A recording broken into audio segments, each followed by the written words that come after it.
அனைவருக்கும் வணக்கம். இன்றைக்கி நம்ம எங்கே வந்திருக்கோன்னா தாத்தாவோட வயலுக்கு வந்திருக்கோம்.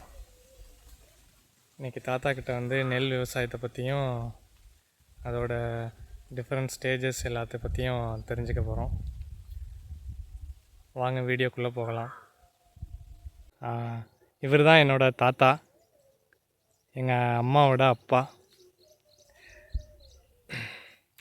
சின்ன வயசுலேருந்து என்னை செல்லம் கொடுத்து ரொம்ப வளர்த்தவர் இவர் தான். தாத்தா வணக்கம். வணக்கம். ஓகே தாத்தா, ஒன்றும் இல்லை, இன்றைக்கி வந்துட்டு நீங்கள் பண்ணுற இந்த நெல் விவசாயத்தை வந்துட்டு ஃபுல்லாக வந்து மக்களுக்கு வந்து எக்ஸ்பிளைன் பண்ணுங்கள் தாத்தா. வந்து நாற்றங்கால் போடுறதுலேருந்து அறுவடை பண்ணுறது வரைக்கும், நாற்றங்கால் போட்டு வயலில் நடுறது, அப்புறம் நட்டு வந்து நீங்கள் உரம் போடுவீங்க, அப்புறம் களை எடுப்பீங்க, அப்புறம் வந்து அறுவடை பண்ணுவீங்க. அந்த ஃபுல் ப்ராசஸையும் வந்துட்டு நாற்றங்கால் போடுறதுலேருந்து மக்களுக்கு சொல்லுங்கள் தாத்தா. நாற்றங்கால் போடுறதுலேருந்து ஃபஸ்ட்டு சொல்லுங்கள். நாற்றங்கால் உழுதி சமப்படுத்திட்டு விதையை போட்டு ஒரு 24 மணி நேரம் ஊற வைக்கணும். ஊற வச்சுவிட்டு அது 3ஆம் நாள் 24 மணி நேரம் ஊற வச்சு தண்ணியை வடிகட்டி விதையை போடணும். விதையை போட்டோடனே டெய்லியும் ஒரு 2 நாளைக்கு தண்ணியை விட்டுக்கிட்டோன்னே நாற்று குறும்பி வந்துடும். ஒரு அங்கலம் 1/2 அங்கலம் வந்தோடனே அது நாற்றுக்கு முளைக்க விட்டு 12 நாளில் ஒரு 10 கிலோ காம்ப்ளெக்ஸு, ஒரு 2 கிலோ சல்பேட்டை போட்டு நாற்றை கிளப்பி விட்டுறணும். 25லேருந்து 30க்குள்ளே வயலை உழுது ரெடி பண்ணிக்கிட்டு நட்டுடணும். ஓகே தாத்தா, இப்போ வந்து நீங்கள் சொல்கிற அந்த நாற்றங்கால் வந்துட்டு எத்தனை ஏக்கர்? இப்போ ஒரு ஏக்கருக்கு வந்துட்டு ஆனால் அளவு சொல்லுங்கள் தாத்தா. எவ்வளோ வந்துட்டு ஒரு ஏக்கருக்கு எவ்வளோ நாற்றங்கால் போடணும், எவ்வளோ நெல் விதை போடணும்? 40 கிலோ ஒரு ஏக்கருக்கு 40 கிலோ விதை போடணும்.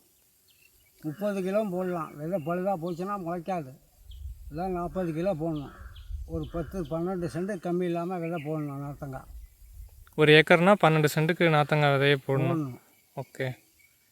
உரம்லாம் வந்து எத்தனாவது நாள் போடணும்னு சொன்னீங்க? நாற்றங்காலுக்கு 12 நாளையில் போட்டுடணும். Okay okay. எத்தனாவது நாள்லேருந்து நட ஆரம்பிக்கலாம் தாத்தா வயல் நாற்றங்கால்லேருந்து நாற்று எடுத்து? 20லேருந்து 30க்குள்ளே நட்டுணும். சரி தாத்தா, இப்போது நாற்றங்கால் பற்றி பார்த்தாச்சு. அடுத்தது வந்துட்டு நாற்று விளைஞ்சதுக்கப்புறம் இப்போ நடவு பண்ணுவோம் வயலில். அந்த நடவு பண்ணுறது வந்துட்டு அதோட நடவை பற்றி கொஞ்சம் விளக்கமாக சொல்லுங்கள் தாத்தா. அதை பவர் டில்லரை விட்டா டிராக்டரை விட்டால் நல்லா உழுது வயலை சமப்படுத்திக்கணும். சமப்படுத்திக்கிட்டு 15 நாளைக்கு மேலே நட்டுணும். வயலை சமப்படுத்தி 15 உள்ள நல்லா சமப்படுத்தி 30க்குள்ளே நட்டுணும். 15 நாள்னா புரியல. நான் 30க்குள்ளே நட்டணும். 25லேருந்து 30க்குள்ளே நட்டணும். அதாவது நாற்றங்கால் வந்து 25லேருந்து 30 நாளுக்குள்ளே நட்டுறணும். ஓகே ஓகே தாத்தா. அடுத்தது வந்துட்டு அந்த நடுறப்ப அடி உரம் பற்றி அதை பற்றி சொல்லுங்கள். அடி உரம் ஒரு மூட்டை காம்ப்ளெக்ஸு, 1/2 மூட்டை யூரியா போட்டுடணும். நடுவில் போட்டுவிட்டு 15வது நாள் களையை பறித்து சுத்தமாக களையை எடுத்துட்டு 2 மூட்டை காம்ப்ளெக்ஸு 1/2 மூட்டை யூரியா போட்டுடணும். அடுத்தது 3வது கெண்டை கட்டி போவோம். 60-65 நாளுக்குள்ளே கெண்டை கட்டிடும். கெண்டை கட்டினோடனே ஒரு பூச்சி இருந்தால் ஒரு பெரியல் பண்ணணும். இல்லைனாக்கா வயலில் உரத்தை போட்டு விட்டு அந்த கொத்தக்கருது வரப்போ வயலை நல்லா காய போட்டு லேசாக காய போட்டு அதுக்கு மேலே தண்ணியை விட்டுக்கிட்டே வந்தால் விளைச்சலுக்கு வந்துடும். 75 நாள்லேருந்து 80 நாளைக்குள்ளே அறுவடைக்கு வந்துடும். ஓகே தாத்தா, இந்த கெண்டை கட்டிடணும்னு சொன்னீங்கல்ல, என்ன கெண்டை கட்டுறதுனா? கெண்டை கட்டுறதுனா அந்த கரு வந்து ஒத்த துவையில் நிற்கும். ஓகே. ஒத்த துவையில் வந்தோன்னா கருது வெளியில் வந்துடும். ஓகே தாத்தா. அப்புறம் இந்த களை பறிக்கிறது சொன்னீங்கல்ல, களை பறிக்கிறதுக்கு அப்புறம் வந்து டைரெக்டாக அறுவடைக்கு போயிடுமா, இல்லை மறுபடியும் எதுவும் களை பறிக்கணுமா? மறுபடியும் களை இருந்தால் பறிக்கலாம், களை இல்லைன்னா பறிக்க வேண்டியதில்லை. ஓகே தாத்தா. இப்போது பூச்சி இந்த மாதிரி வந்து இன்ஃபெக்ஷன் இந்த மாதிரி எதுவும் பயிருக்கு வந்து தாக்குது அப்படின்னா ஸ்ப்ரேயர் பண்ணணும் சொன்னீங்கல்ல? ஆமாம். அதெல்லாம் வந்துட்டு எப்படி ஸ்ப்ரேயர் பண்ணுவீங்க? 505 பவுடர் ஒன்று வாங்கி அதில் பவுடர் தருவாங்க. அதை வாங்கி கலந்து அடிச்சு விட்டா பூச்சி தெளிச்சிடும்.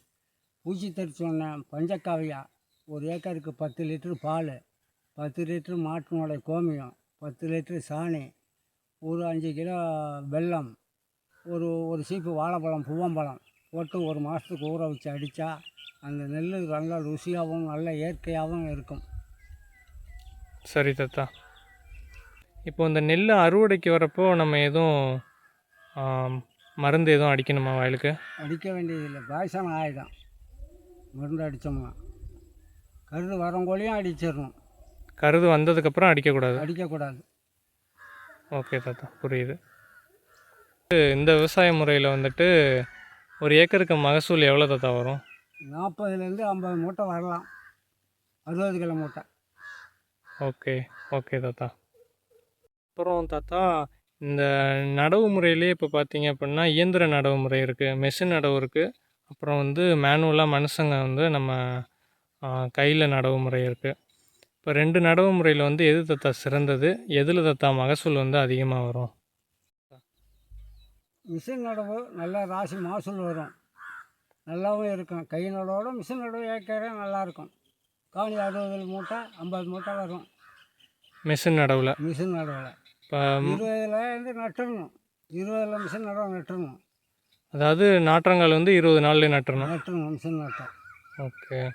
இப்போ வந்து மகசூல் வந்துட்டு இப்போ நீங்கள் வந்து கையில் வந்துட்டு நட்டால் வந்துட்டு 40லேருந்து 50 மூட்டை வருது அப்படிங்கிறீங்க மகசூல். ஆமாம்.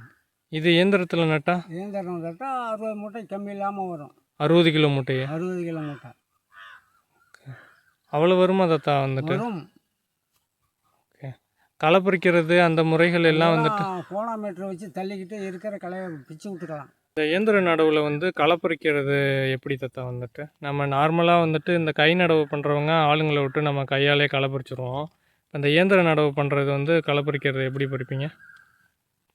கோணாமீட்டரை வச்சு தள்ளிட்டு அடுத்ததுக்கு ஆளை விட்டு கை களையை எடுத்துக்க வேண்டியதான். தூரில் இருக்கிறத ஒரே களை எடுத்தோம்னா போதும். இப்போ மிஷின் நடவுக்கு வந்து ஒரு களை போதுமா? போதும். இப்போ கை நடவுக்கு வந்து மொத்தம் எத்தனை களை பறிப்பீங்க? அதுக்கு 2 களை பறிக்கணும். பில்லு இருந்தால் பறிக்கணும், இல்லை ஒரே களையோட போதும். ஒரு களையோட போதும். ஓகே தாத்தா, ரொம்ப நன்றி. நீங்கள் வந்து உங்களோட விவசாய முறையை பற்றி, நெல் நடவு முறை அப்புறம் அறுவடை முறையை பற்றி எக்ஸ்பிளைன் பண்ணுறதுக்கு ரொம்ப தேங்க்ஸ். ரொம்ப நன்றி பேராண்டி.